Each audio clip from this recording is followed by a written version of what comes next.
The year is 1700. In the dim glow of an oil lamp, a young man leans over a massive sheet of parchment in a quiet Parisian chamber. Outside, winter snow falls in silence over the rooftops of the Marais, muffling the city's heartbeat. But inside, the scratching of a quill cuts through the hush. Deliberate, rhythmic, almost mathematical. Each line he draws reshapes not just a map, but the way the world will see itself. His name is Guillaume Delisle, and he will become the cartographer who teaches Europe what truth really looks like on paper. At the dawn of the 18th century, maps were more than geography.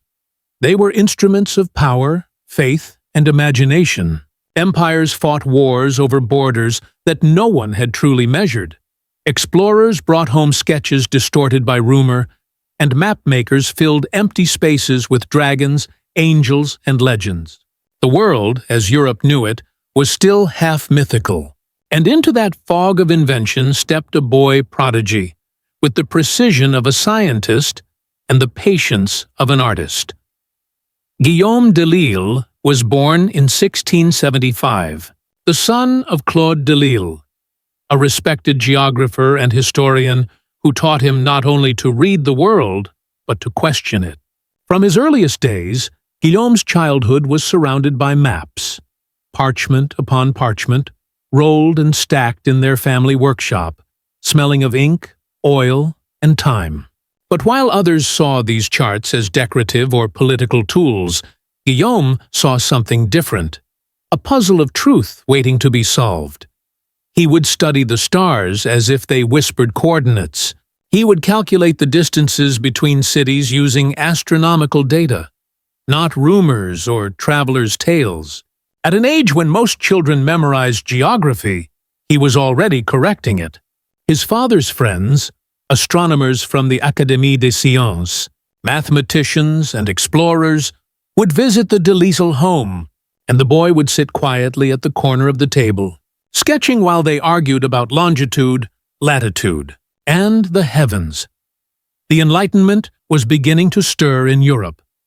A movement of reason against superstition, precision against fantasy. Paris, under the reign of Louis XIV, was both a glittering capital of art and an empire hungry for knowledge.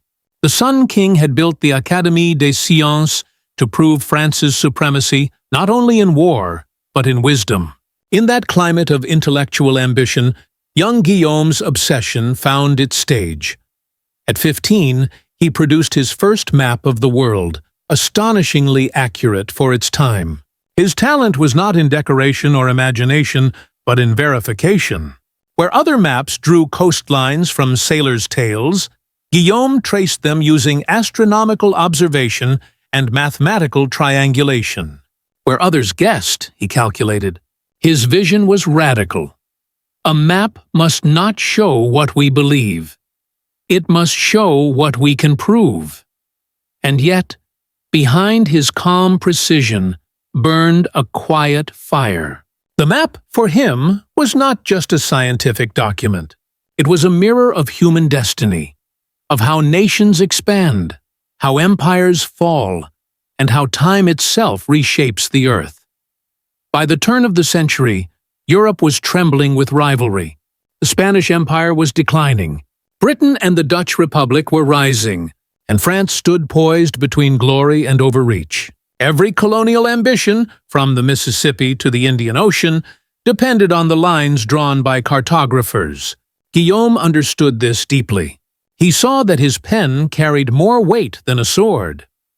In 1700, he unveiled his Carte du Monde, a world map so precise that even the scientists of the Académie were astonished.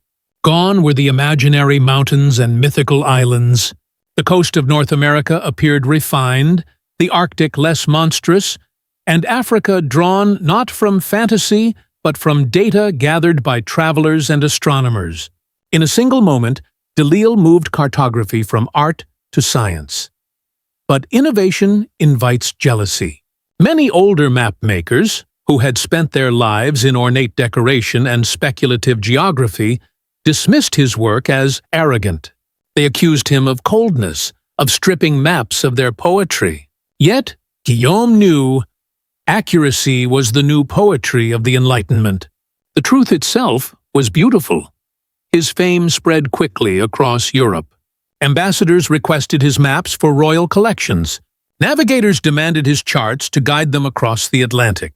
And in 1702, at the age of just 27, Guillaume Delisle was admitted to the Académie Royale des Sciences, the youngest geographer ever to hold that honor. From that moment, he became the official mapmaker of France, charged with the enormous responsibility of redefining how the world appeared to its most powerful empire. The king's ministers summoned him often. Each map he produced was a political weapon, a claim, a warning, or an assertion of dominion. When he drew the Mississippi River, he placed French settlements in bold clarity, erasing English pretensions to the territory. When he mapped the Russian frontier, his precision revealed not just land, but potential, the space between power and ambition. Delisle's studio became a sanctum of modern geography.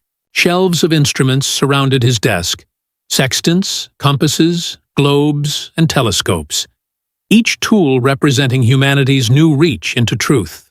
Assistants copied his drawings by hand, each sheet illuminated by candlelight and sealed with the wax of the royal fleur-de-lis. To hold one of his maps was to hold the empire's vision of itself. Yet behind that empire's confidence lay a personal struggle. Guillaume suffered from fragile health and relentless perfectionism. He would work late into the night, his eyes red from candle smoke, his hands trembling as he recalculated a single line of latitude. His world was one of quiet obsession, of ink-stained fingers and sleepless thought. And as his fame grew, so too did the stakes of his precision. In 1712, his Carte de la Louisiane et du cours du Mississippi ignited controversy across the Atlantic. On this map, Delisle boldly defined French territorial claims in North America, depicting the Mississippi Basin as an extension of French Louisiana and minimizing English colonies. The English called it propaganda. The French called it genius. But above all, it was an act of cartographic warfare, fought not with armies, but with ink. For Guillaume, accuracy was not neutral. To define a land was to define who ruled it. Each river, each coastline, each mark of settlement, these were statements of power disguised as science. Delisle's brilliance lay in his ability to cloak empire under the guise of precision. His maps, while more accurate than any before, also shaped perception, and perception shaped history. By the 1720s, Delisle's reputation had become legendary. Students came from across Europe to learn his methods. Kings and ministers awaited his publications. His influence extended far beyond France. Even Russia's Peter the Great, hungry for modernization, invited Delisle's methods into his own empire's cartography. The Age of Enlightenment was drawing its borders with French ink. Still, Guillaume remained a man of humility. In private letters, he often wrote of the limits of knowledge, that the earth itself was still a mystery too vast to fully grasp. "We measure," he wrote once, "but we must not presume." For a man who had redrawn the world, it was a rare admission of wonder. In his maps, the world was not static, it breathed. Rivers shifted, empires changed names, mountains revealed new contours. Delisle understood that geography was a living science, one that could never truly end. His legacy, he knew, was not just in the lines he drew, but in the pursuit of precision he inspired. As the century advanced, new explorers, French, English, and Spanish alike, would sail with his maps folded in their chests. His ink guided ships to Louisiana, to Siberia, to the Cape of Good Hope. And though many would redraw his work, they could not erase his influence. In the silence of his Paris studio, surrounded by the smell of parchment and candle wax, Guillaume Delisle understood something few did. the power of seeing the world as it truly is, and the cost of revealing it. The candle burned low in Guillaume Delisle's study, its flame trembling like a thought at the edge of revelation. Outside, the streets of Paris murmured with the sounds of the early Enlightenment, carriages rattling over cobblestones, voices rising from cafes where philosophers debated reason and kingship, truth and illusion. Within that world, the mapmaker's quiet labor seemed almost invisible. But in truth, it was these quiet rooms, not the royal courts, where the modern world was being drawn into existence. Delisle's maps did something extraordinary. They replaced faith with measurement, myth with evidence. To the people of the early 1700s, geography was still as much an art as a science. Many believed mountains and rivers were placed by divine will, that nations were bounded by destiny. But Guillaume's quill suggested otherwise. His coastlines curved with mathematical intention. His latitudes were anchored in celestial observation. He didn't merely chart the earth, he proved it could be known. In 1708, Delisle completed a map that would alter the political balance of Europe, his Carte du Monde Terrestre. It was the first map to accurately show the relative positions of the continents using longitudes calculated from astronomical data.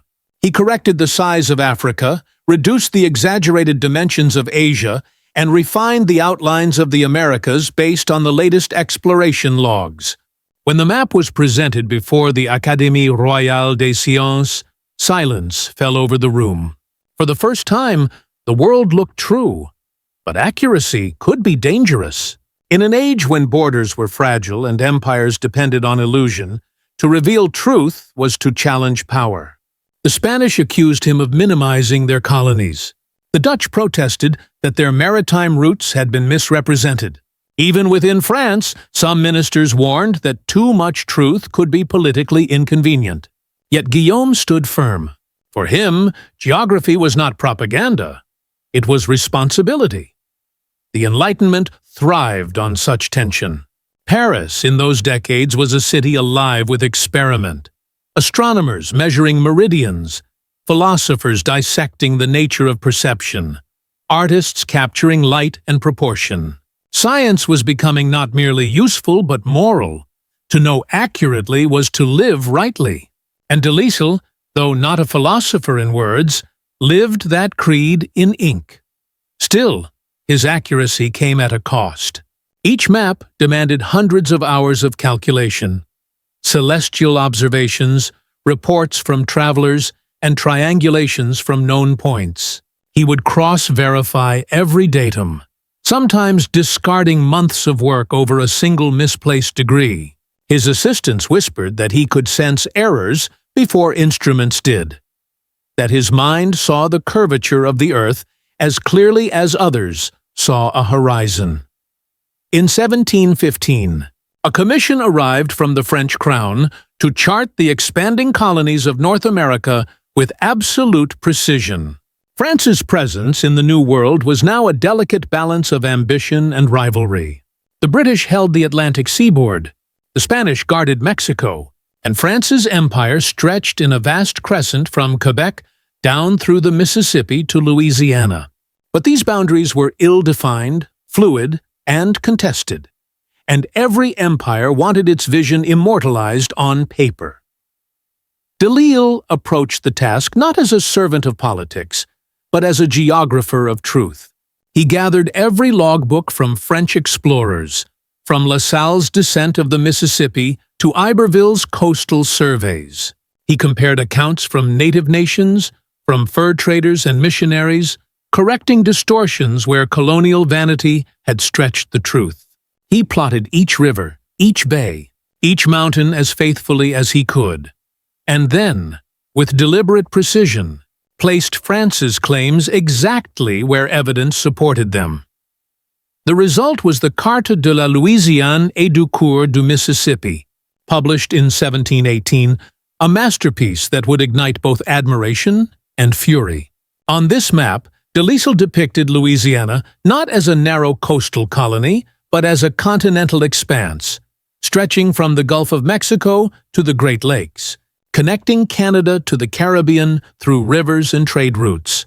It was a vision of empire by geometry. The English ambassador protested to Versailles, declaring that Delisle's map was a provocation, a cartographic assault. But the French court was delighted. The map became an emblem of intellectual power, proof that France could not only conquer with armies, but define the world with intellect. In salons across Paris, nobles unrolled Delisle's maps as symbols of sophistication, discussing latitudes as they once discussed poetry. And yet, Guillaume was unmoved by glory. When asked by a courtier how it felt to have redrawn half the earth, he is said to have replied quietly, "The earth was always there. I have only listened better." But listening could turn perilous.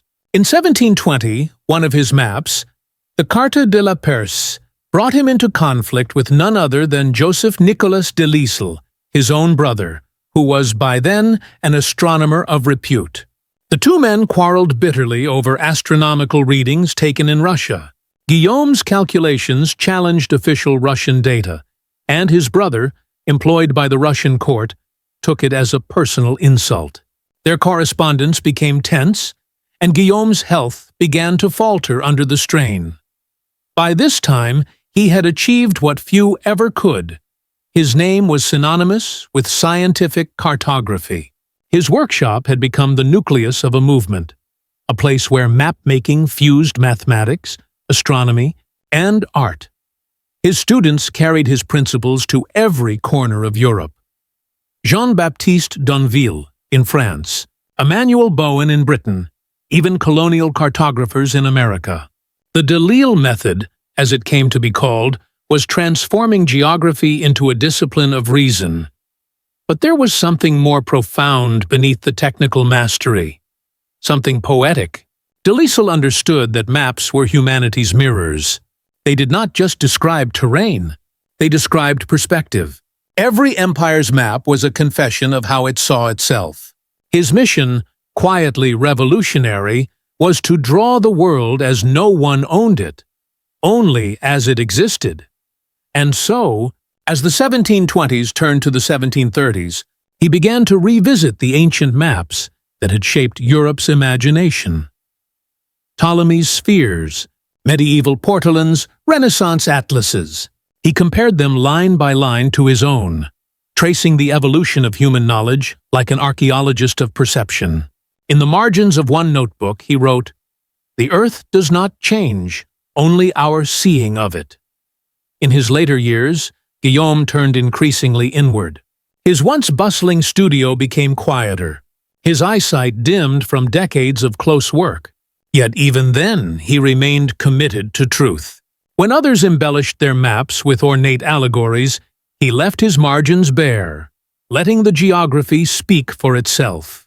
His minimalism, radical for its time, influenced an entire generation of Enlightenment thinkers who valued clarity over grandeur. Meanwhile, the world around him was shifting. The Enlightenment's promise of reason was meeting the turbulence of politics. Wars of succession tore through Europe, and colonial conflicts flared across the Atlantic. Maps, once instruments of knowledge, were now strategic weapons again, their lines dictating treaties, their errors costing lives. Delisle's work, though born from scientific purity, was being used to justify territorial ambitions far beyond his intention. Yet this, too, was part of his legacy. The very precision that gave his maps beauty also gave them power.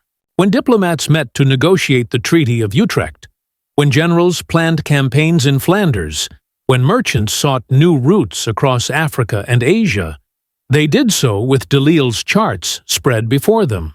His ink guided empires, but history's irony is cruel. The more his work became indispensable, the more he receded from fame.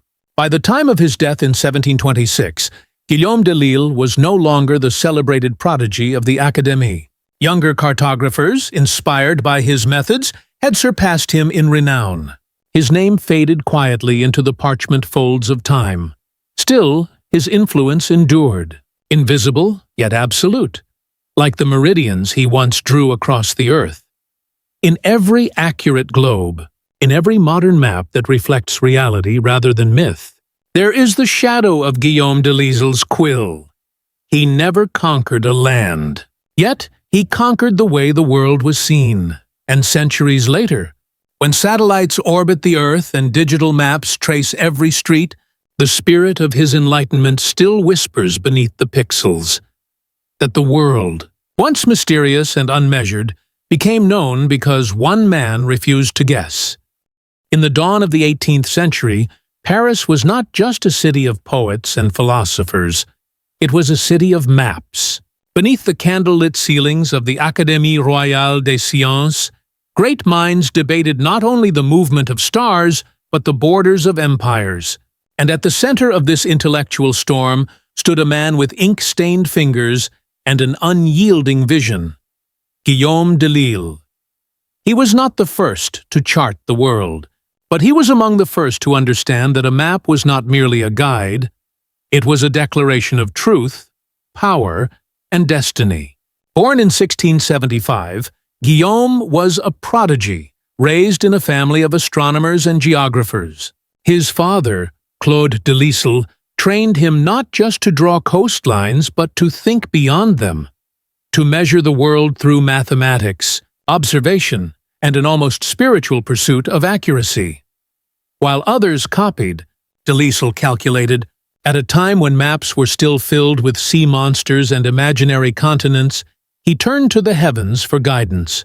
Using celestial observations and the newly refined techniques of triangulation, he began correcting the world itself, 1 degree, 1 meridian at a time. France, under Louis XIV, was an empire obsessed with order. The Sun King ruled with divine precision, and Delisle's maps became instruments of that ambition. In a Europe divided by rivalries and wars, the placement of a river or a border could decide the fate of nations. And in that fragile balance, the pen of Guillaume Delisle carried as much weight as the sword of a general. In 1700, as the War of the Spanish Succession loomed, Delisle unveiled his Carte du Monde, a map so revolutionary in its accuracy that it shocked the courts of Europe.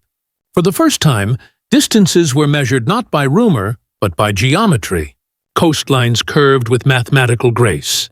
The Americas, Africa, and Asia took shapes that mirrored reality. It was as if the fog of centuries had lifted, and the earth had revealed itself anew.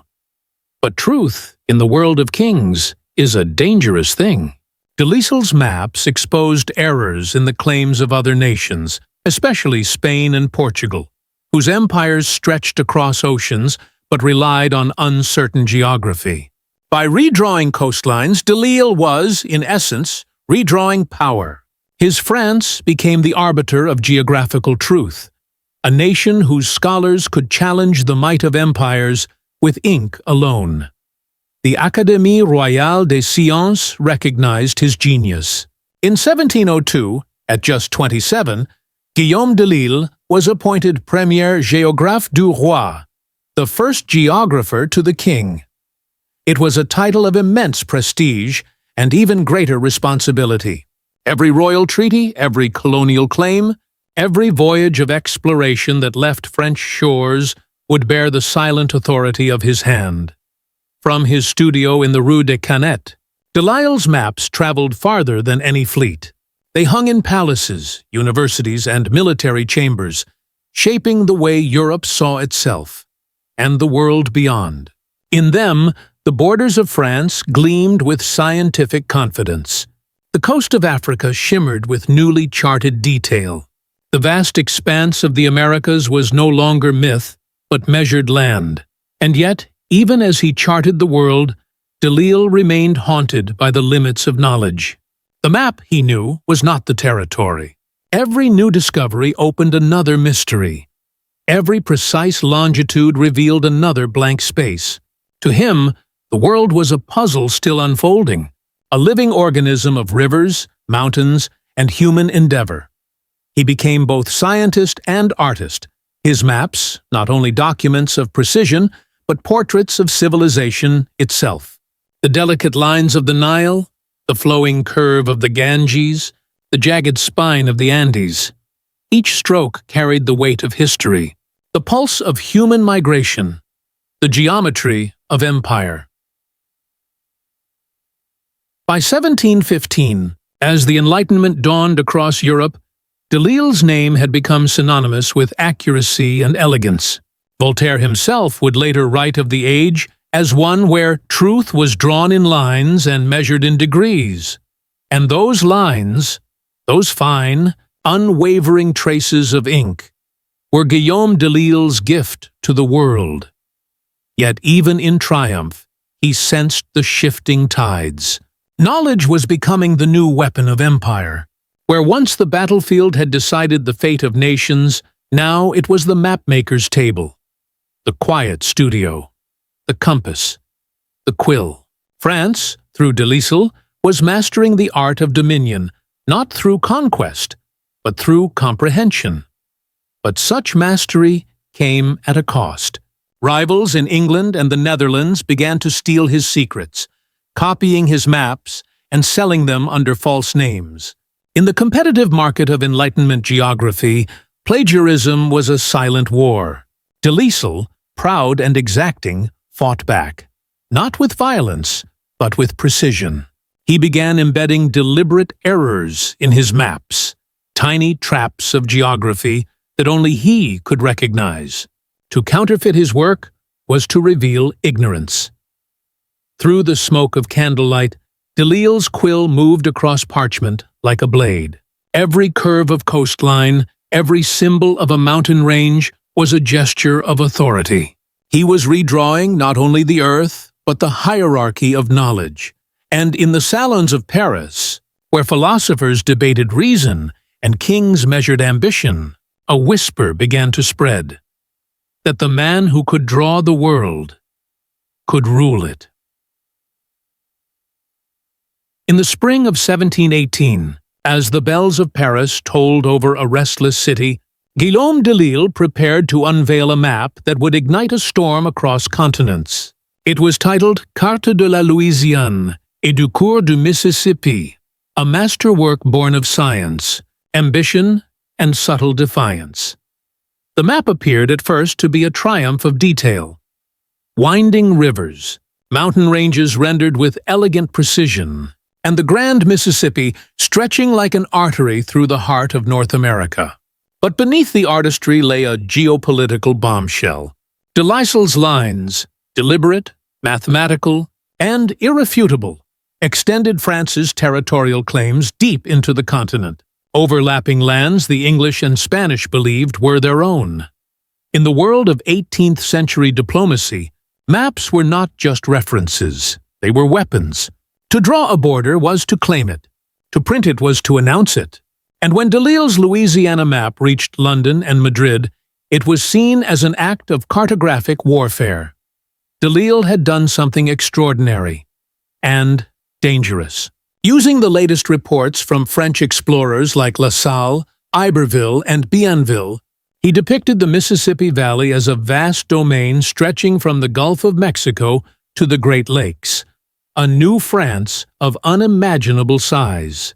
His elegant script inscribed French names across territories where English traders roamed and Spanish missionaries prayed.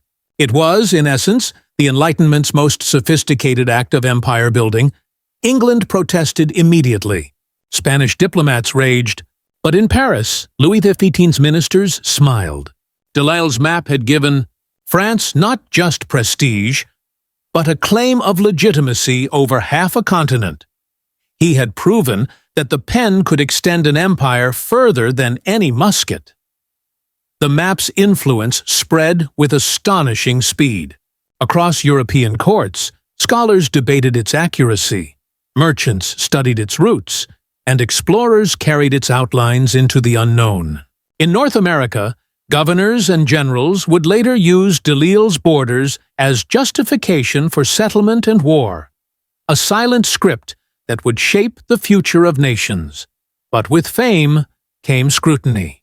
The English mapmaker Herman Moll accused Delisle of deceit, publishing rival maps that challenged his claims.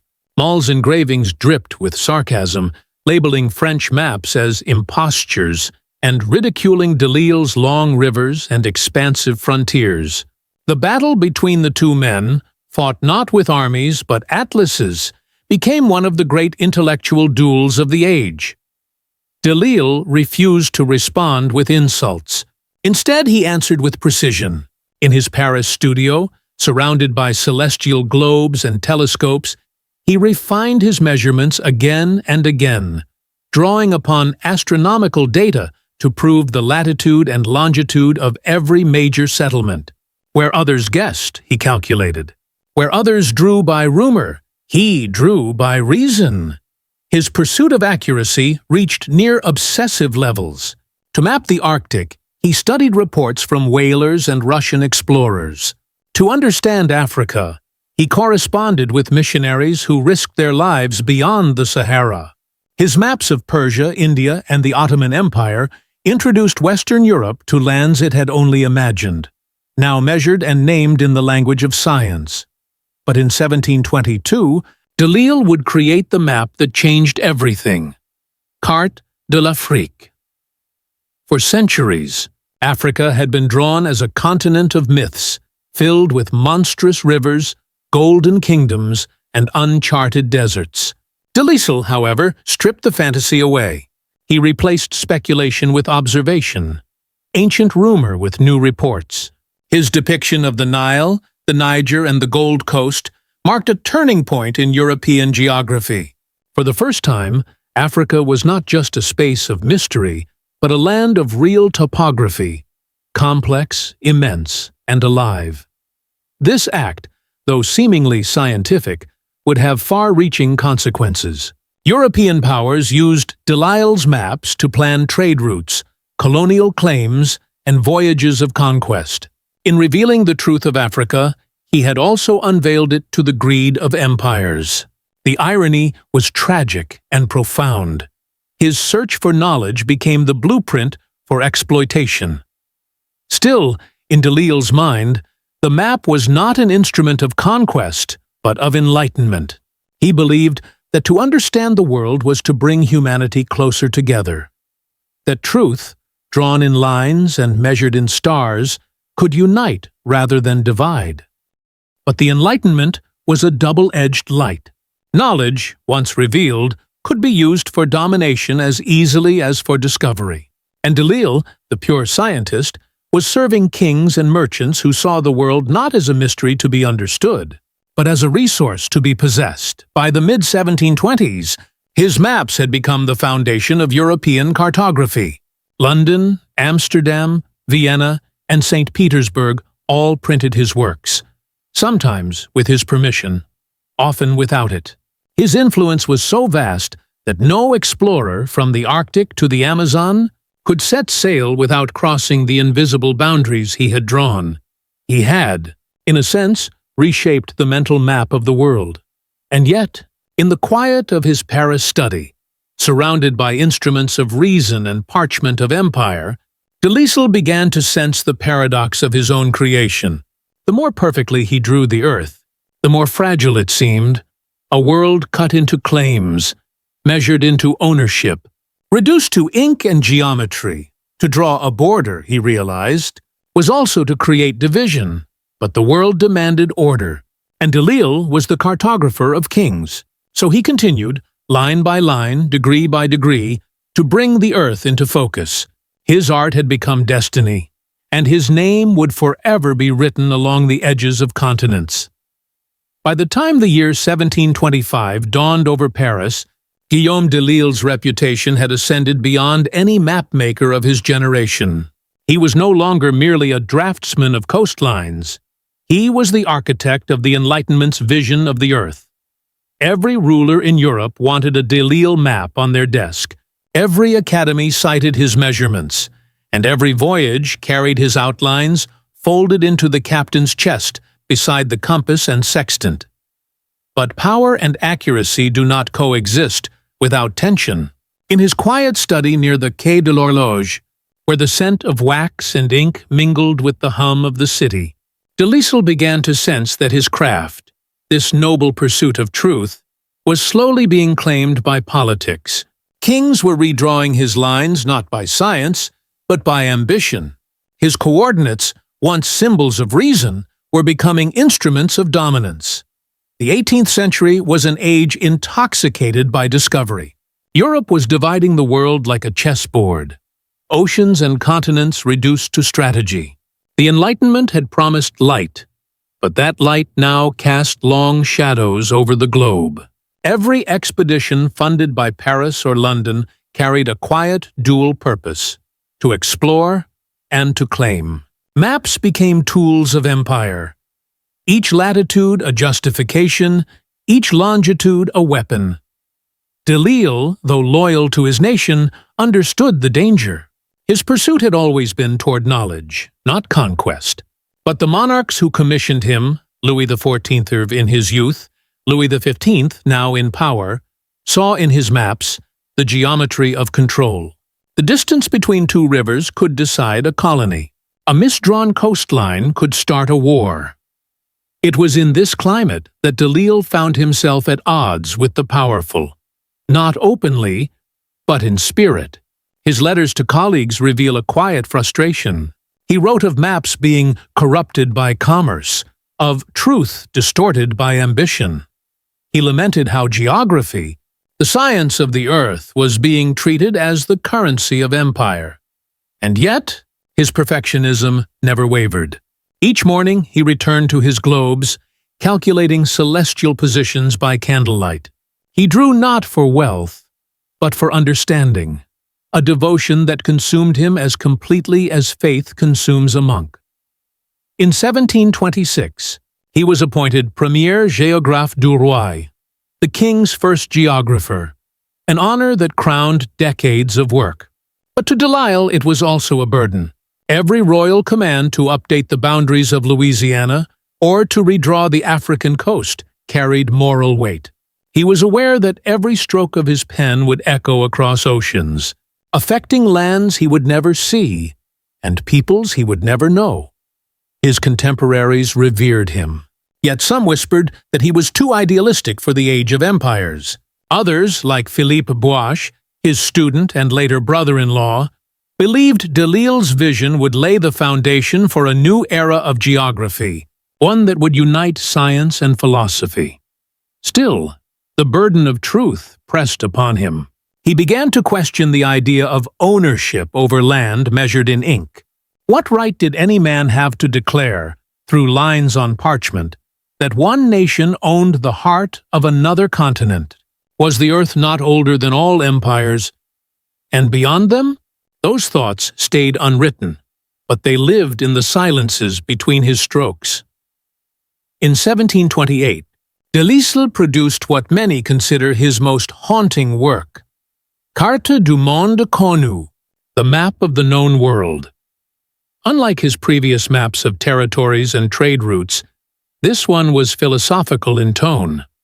He depicted the earth as a unified whole, each continent flowing into the next, not divided by color or crown.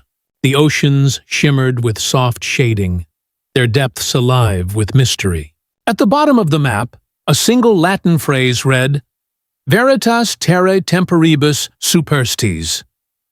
The truth of the earth outlives all ages. It was, in essence, Delisle's quiet rebellion, a cartographer's confession that truth was eternal, while power was not. But time was moving faster than even his compass could measure.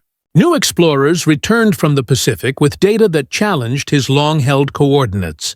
English and Dutch cartographers, now armed with improved instruments, began to revise his work. And in Paris, younger mapmakers whispered that Delisle was a master of the old world, not the new. In 1730, exhausted and frail, he collapsed over his desk. The man who had redrawn the face of the earth spent his final months in quiet reflection. He was only 57 when he died, but his death marked the end of an era. When news spread across Europe, tributes poured in from London, Venice, and St. Petersburg. The Royal Academy mourned the loss of the mind that measured the world.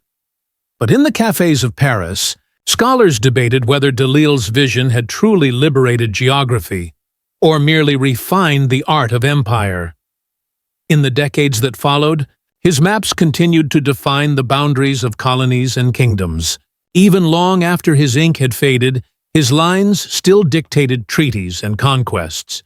When, in the 1760s, France ceded Louisiana to Spain and Britain, the negotiations referenced his work, proving that Guillaume Delisle's hand still ruled from beyond the grave. The irony was complete. The man who sought to illuminate the world had also drawn the lines that divided it. And yet, his legacy endures, not in the empires that rose and fell by his maps, but in the enduring idea that knowledge, however misused, is sacred. To study the earth, he believed, was to touch the divine, to measure creation itself. And perhaps, in the end, that faith outlasted every border he drew.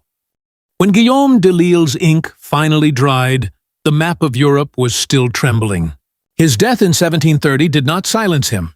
It merely passed the compass to new hands, and with it, the light of an age that refused to fade. The Enlightenment had found its cartographer, and his name would become the quiet signature beneath nearly every boundary that followed. In Paris, his studio remained untouched for weeks. The globes sat half-turned on their stands, the parchment scrolls still curling from candle heat, as though waiting for his hand to return. His instruments, the brass compasses, the astrolabe, the delicate dividers that had traced the spine of continents, gleamed in the half-light like relics of a sacred order. Scholars came to see them not as tools of geometry, but as instruments of revelation. For Delisle had done more than draw the world. He had taught Europe how to see it. His pupil and brother-in-law, Philippe Boiche, took up the mantle. Boiche inherited not only Delisle's maps, but his restless vision. He sought to map the earth not by coastlines alone, but by the hidden bones beneath. Mountain chains, oceanic basins, and the invisible scaffolding of the planet. Where Delisle measured the world by observation, Boiche sought to explain it by reason. It was a bold continuation of his mentor's philosophy, that the world was not chaos, but design. And yet, even as Boiche refined the science, the politics around maps deepened. France and Britain were now locked in their long duel for empire, their ships crisscrossing the Atlantic and Indian Oceans with charts drawn from Delisle's lineage. Every expedition, from Cook's Pacific voyages to the African interior, owed something to the clarity Delisle had demanded. His insistence that geography must be measured, verified, and cross-examined had become the creed of modern cartography. But for all its brilliance, the Enlightenment's light burned unevenly. The same maps that revealed the unknown also prepared it for conquest. Delisle's lines, once born of curiosity, had become coordinates for power. His projections of Louisiana, Canada, and the African coasts shaped treaties and trade routes. His rational grids, meant to unite the world in understanding, were turned into blueprints for its division. And yet, amid that irony, his true legacy persisted. In science, not sovereignty. In London, at the Royal Society, scholars praised his Carte de l'Amérique septentrionale for its unmatched precision. In Berlin, the geographer Johann Heinrich Lambert called Delisle's methods the geometry of truth. In St. Petersburg, where Peter the Great's Academy of Sciences modeled its mapping office after Delisle's Paris studio, his approach became the gold standard of exploration. He had, without traveling far, mapped the modern mind. The Enlightenment thinkers, Voltaire, Montesquieu, Rousseau, often spoke of light as metaphor. But for Delisle, light was literal, the illumination of the earth by knowledge. Each star he measured, each meridian he plotted, brought clarity to a planet shrouded in myth. The cartographer's pen had become an extension of the telescope. Through his maps, Europe began to imagine itself not as a collection of warring kingdoms, but as part of a measurable, knowable planet, a fragile sphere united by latitude and destiny. Still, history is not drawn in straight lines. By the mid-18th century, Delisle's influence spread beyond Europe to the New World. His maps guided explorers down the Mississippi and across the Pacific. They appeared on the tables of colonial governors and sea captains, each tracing routes with fingers stained by empire. But his name was rarely spoken aloud. His maps had become so fundamental, so embedded in the machinery of power, that they seemed to exist independent of the man who made them. Even centuries later, his outlines remained. The contours of Canada, the bends of the Nile, the proportions of South America, all bore traces of Delisle's geometry. When satellites would one day orbit the planet, photographing the Earth he once drew by candlelight, their data would confirm what his ink had already known. But perhaps his greatest legacy was not accuracy. It was humility. Delisle's maps taught that the world was vast, that truth required patience, and that to measure the Earth was to confront the limits of human understanding. His devotion to evidence, his refusal to copy without verification, set a standard that transformed geography into a science. And yet, beneath that precision, there was poetry. Every map he made seemed to whisper that the world was not conquered, only glimpsed. Each line was a conversation between human reason and the unknown. As the Enlightenment gave way to revolution, Delisle's work survived the fall of monarchs and the redrawing of Europe. The archives of Paris, through wars, fires, and occupation, preserved his maps like sacred texts. Even Napoleon's generals, before marching east, studied Delisle's depictions of Russia. The emperor himself, a student of geometry, admired the French cartographers who had measured the world and given France her sight. But centuries later, as digital screens replaced parchment and satellites replaced sextants, the essence of Delisle's art endured. Every GPS coordinate, every global map projection, every boundary dispute solved by geodata, all trace back to a man who believed that truth was measurable and that measurement was sacred. In the Louvre archives today, one of his globes still stands, a dim, sepia sphere ringed by continents he once drew from whispers and stars. Its varnish has cracked, its oceans faded, but its proportions remain perfect. Visitors pass by it without knowing that they are looking at the seed of the modern world, the moment when the imagination of Europe took physical shape in ink. For Guillaume Delisle, the map was never just geography, it was destiny rendered visible. And in that quiet, timeless glow, where knowledge meets wonder, his compass still turns. The world, once a mystery, became a mirror. And through it, humanity began to see itself.